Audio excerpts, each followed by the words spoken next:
E10 वाली गाड़ियों की E10 वाली गाड़ियों में धक्का करके E20 ले आए, अब गाड़ियां खराब हो गई। अगले साल E10 वाली गाड़ी में E25 ले आएंगे, E30 ले आएंगे, E40 ले आएंगे, भट्ठा बैठ जाएगा। अभी तुम खरीदोगे तो E20 वाली गाड़ियां मिल रही है मार्केट में, अब उसमें E30 आ गया तो वो भी खराब हो जाएगी।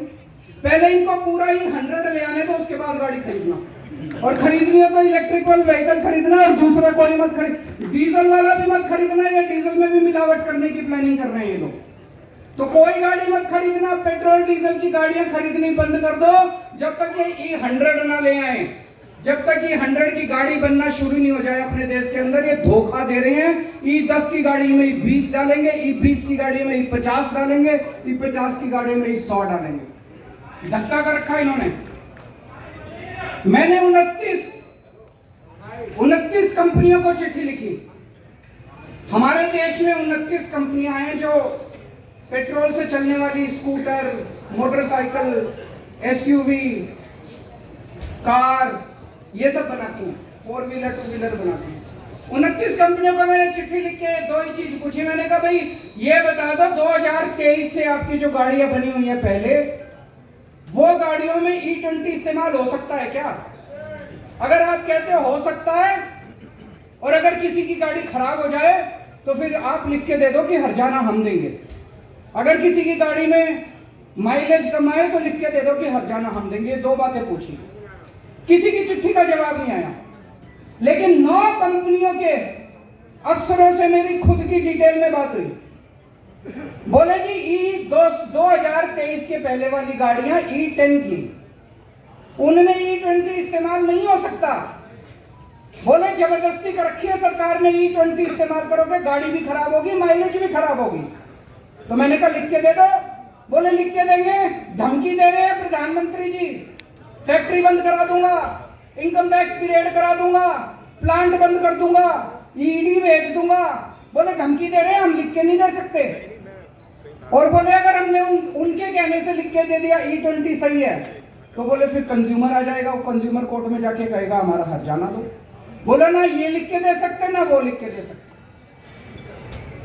तो जबरदस्ती का रखिए। एक चुटकुला सुना करते थे कि एक बारी रशिया, अमेरिका और इंडिया तीनों की पुलिस के बीच में कंपटीशन हुआ। रशिया की पुलिस आई, अमेरिका की पुलिस आई और मोदी जी की पुलिस गई।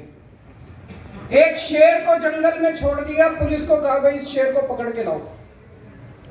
तो रशिया की जो पुलिस थी वो 5 दिन में शेर को पकड़ के ले आई। अमेरिका की पुलिस 1 दिन में शेर को पकड़ के ले आई। मोदी जी की पुलिस 1 दिन बीत गए, 2 दिन बीत गए, 3 दिन बीत गए, पता ही नहीं चला, आई नहीं पुलिस। तो अंदर जाके देखा तो मोदी जी की पुलिस ने कुत्ते को पकड़ रखा, मार रहे हैं उसको, बोल मैं शेर हूं, बोल मैं शेर हूं। यही हाल कर रखा है इन्होंने हमारे साथ। E20 ठीक है, E20 ठीक है, कहां से ठीक है? ये इतने सारे लोग झूठ बोल रहे हैं। और अब तो जो बीजेपी वाले थे ये कह रहे हैं एंटी नेशनल है, ये कह रहे हैं ये तो विपक्ष का एजेंडा है। जो बीजेपी वाले थे वो भी गालियां दे रहे हैं अब इनको। अब एक सबसे बड़ी बात उठती है, इथेनॉल पेट्रोल से महंगा है ना मनीष? 40-50 रुपए का टैक्स सारे अगर घटा दो तो 50 रुपए की तरह पेट्रोल पड़ता है, और टैक्स सारे हटा दो तो 70 रुपए का इथेनॉल पड़ता है। इथेनॉल महंगा है पेट्रोल से। इथेनॉल की माइलेज कम है क्योंकि कैलोरीफिक वैल्यू कम है। ये कह रहे थे इथेनॉल से फॉरेन एक्सचेंज बचती है, वो भी कई लोगों ने आर्टिकल लिख के कैलकुलेशन करके कोई फॉरेन एक्सचेंज नहीं बचती। कह रहे थे इथेनॉल से किसान को फायदा है, कोई किसान इथेनॉल के हम प्लांट लगे हैं, आप भी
मत पूछो मत, आ जाओ।